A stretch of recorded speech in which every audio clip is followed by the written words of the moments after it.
কানা রাসূলুল্লাহ সাল্লাল্লাহু আলাইহি ওয়াসাল্লাম ইয়ানহা আন কিলা ওয়া ক্বাল।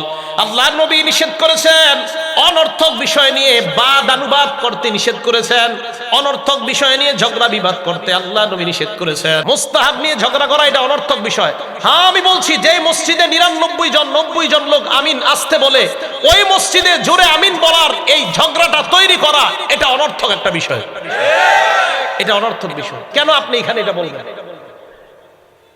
এই অনর্থক বিষয় তো আনবে না। নবীজি বলছেন আনকিল ওয়া ক্বাল, অনর্থক বিষয় নিয়ে ঝগড়া করতে নবীজি নিষেধ করছেন।